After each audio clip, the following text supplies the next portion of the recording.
तीर्थ कर रहा है, वो तीर्थ कर रहा है। नहीं, सुख देना है तो अपने माता पिता को जितना सुख दे सको, चाहे वो बहुत से बहुत बुरे हैं, मगर उन्हें सुख देकर तो देखो, क्योंकि तुम तो अच्छे हो ना, और तुम्हें भी सास और ससुर बनना है।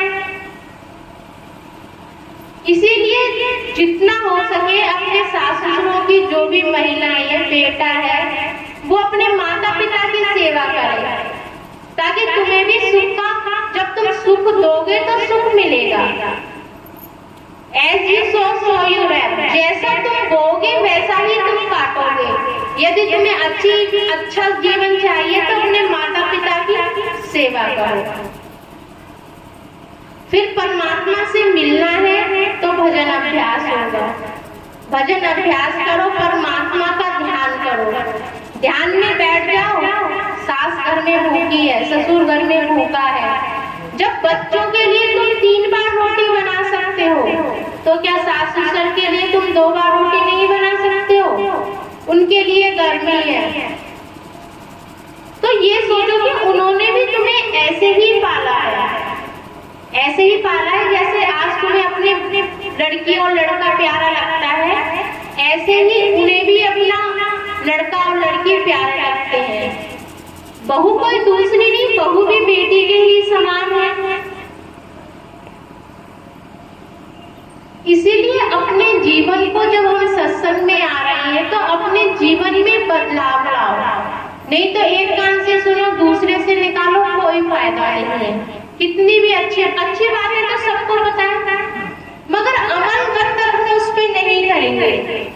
जब तक कि हम अपने जीवन में परिवर्तन नहीं करेंगे तब तक कुछ नहीं है। कोई कितना भी ज्ञानी क्यों ना बन ले, कितना भी विद्वान क्यों ना बन ले, कोई कितना भी पैसे वाला क्यों ना बन ले, सब व्यर्थ है। परमात्मा की दृष्टि में वो सब व्यर्थ है। मीठा खाना है तो पहले खिलाना पड़ेगा, उसको बनाना भी पड़ेगा। बना के जब मीठा खिलाओगे तो मीठा तुम्हें मिलेगा भी। जब घर में कभी मीठा बनाओगे ही नहीं, किसी को खिलाओगे ही नहीं, तो खाओगे क्या? तो अभी तक जितनी भी बातें समझाई है, सिर्फ तुम्हारे जीवन को थोड़ा सा बदलने के लिए। अपने जीवन को थोड़ा तो बदलो, थोड़ा तो सुधार लाओ। सत्संग में आ रहे हो तो थोड़ा तो सुधार लाओ। अपने माता पिता, अपने सास ससुर की सेवा करो। दूसरों की बुराई करना आसान है, अभी यहाँ पर बैठकर दूसरों की बुराई करना आसान है, मगर अपने जीवन में बुराइयों को खुद देखना बड़ा मुश्किल है। उसकी बहू ऐसी है, उसकी सास ऐसी है, मगर अपने घर में झांको, अपने अंदर देखो कि हमारे अंदर क्या चल रहा है। परमात्मा कहते हैं कि अपने जीवन को सत्संग में आकर के बदलो। कोई कितना भी महामूर्ख हो, वो भी विद्वान हो सकता है। कालिदास जी के जीवन का सभी को, जिन्होंने भी किताबें पढ़ी है, सबको पता होगा। जिसने नहीं भी पढ़ी है तो बताते हैं कि कालिदास जी थे, वो जीवन में जब वो छोटे थे, अपने बचपन में, तो सभी उनको कहते थे कि कालिदास जितना कोई महामूर्ख नहीं है। क्योंकि जैसे जैसे वो बड़े हुए तो वो जिस भी पेड़ की टहनी पर बैठते थे उसी को काटने बैठ जाते थे। उन्हें ये नहीं पता था कि जिस टहनी को मुझे काटना है उसी पे बैठ जाते थे। तो उनके जैसे महामूर्ख कौन होगा? तो उनको एक पदवी मिलती थी कि कालिदास महामूर्ख है। जीवन परिवर्तन के बता रही हूँ कि अपने जीवन को किसी भी क्षण सिर्फ एक परमात्मा की बात समझनी है, उसका जीवन अपने आप परिवर्तन हो जाएगा और मेहनत करनी है।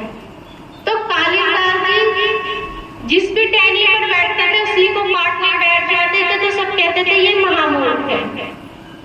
उसी राज्य की रानी ने, राजा की लड़की ने ये शर्त रखी थी कि मैं एक विद्वान से शादी करूंगी। बहुत से विद्वान आए, सभी से उसने प्रश्न किए, मगर उसको कोई भी सही नहीं लगा। सभी विद्वानों ने कहा ये रानी की लड़की बहुत घमंड कर रही है, इसको तो किसी महामूर्ख से इसका तो विवाह कराना पड़ेगा। तो कालिदास जी ने तो कोई महामूर्ख था ही नहीं। सभी विद्वानों ने कहा हम तुम्हारा विवाह रानी से कराएंगे। राजा की लड़की है, बहुत अच्छी राजकुमारी है, तुम्हारा विवाह कराएंगे, मगर शर्त इतनी ये है कि आपको मौन रहना पड़ेगा।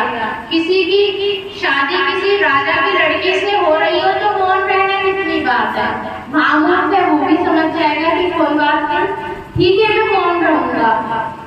ले जाके उसको पीले वस्त्र बना के अच्छा पंडित बना करके ले गए कि ये बहुत बड़ा विद्वान है, आप इससे प्रश्न करो रानी, मगर ये आज इनका मौन व्रत है तो ये ऊपर इशारों में देंगे। ठीक है, राजकुमारी ने प्रश्न किया कि यदि मैं तुम्हारी एक कान फोड़ दूं तो तुम क्या करोगे। अब तो वही वो महामूर्ख तो था ही, उसने मगर मौन रहना था, उसने दोनों हाथों से इशारा कर दिया। उसका इशारा था कि तुम मेरी एक फोड़ोगे तो मैं तुम्हारी दोनों फोड़ दूंगा, मगर उसको तो मौन रहना था। तो विद्वानों ने कहा कि ये कह रहे हैं कि मैं आपको दूसरी आंख भी अर्पित कर दूंगा। रानी तो बड़ी खुश हो गई कि इसके जितना तो कौन अच्छा होगा कि एक आंख होने पड़ी है, मुझे दूसरी भी आंख अर्पित कर रहा है, इतना अच्छा इतना प्यार करने वाला मुझे कौन मिलेगा। शादी हो गई, विवाह हो गया। अब मौन व्रत टूट गया, महामूर्खता सामने आ गई। राजकुमारी ने उसे अच्छी तरह से डांटा फटकारा और कहा यहाँ से तुम चले जाओ। कालिदास जी को बड़ा बुरा लगा कि मैंने अभी मेरा विवाह हुआ और अब ये रानी मुझे धुतकार रही है। महल से निकल आए और जाकर के कुएं की पार में बैठ गए। वहां पर उन्होंने देखा कि स्त्रियां आ रही हैं, रस्सी में जो बाल्टी बंधी थी कुएं में डाल करके पानी निकाल रही है। रस्सी से पत्थर पर निशान देख रहे थे। उन निशान को देखते देखते उनके दिमाग में ये बात अंदर आने लगी कि ये कोमल सी रस्सी है, सन की रस्सी है और ये इतना हार्ड पत्थर है, इतना कठोर पत्थर है, मगर ये पत्थर भी घिसता चला जा रहा है, इस पे भी निशान पड़ते चले जा रहे हैं। सिर्फ छोटी सी बात दिमाग के अंदर आ गई और उन्होंने अपने जीवन को परिवर्तन कर दिया। इतने विद्वान हो गए, उन्होंने इतने काव्य और इतना कुछ उन्होंने अपने जीवन में लिखा, इतनी ज्ञानी बन गए बहुत। सिर्फ इतनी सी बात की परिश्रम करने से तो जब पत्थर पर भी निशान पड़ रहे हैं तो मैं महामूर्ख से विद्वान क्यों नहीं बन सक जाऊंगा। तो कालिदास जी बहुत बड़े विद्वान बन गए, छोटी सी बात को दिमाग में रख करके कि रस्सी से पत्थर पर निशान पड़ सकते हैं तो मेरी बुद्धि का विकास नहीं हो सकता। अब उनमें इतना विद्वान हो गए थे, उन्हें हर चीज का शास्त्र का ज्ञान हो गया था। कहते अहंकार किसी को पता नहीं चलता, उसके बहुत से हाथ पैर हैं। व्यक्ति कहता है मैं सही कर रहा हूँ, अब उन्हें इतना ज्ञान हो गया था, इतने विद्वान हो गए थे, महाकाव्य लिखे, सब कुछ उन्होंने बहुत कुछ लिखा था। अब जब उन्हें विद्वान हो गए तो उनके अंदर वो अहंकार उत्पन्न हो गया कि मैं तो बहुत विद्वान हूँ, मुझे तो अर्थशास्त्र में कोई हरा ही नहीं सकता है। और उन्हें ये पता भी नहीं चला कि ये मेरा अहंकार मेरे अंदर बोल रहा है।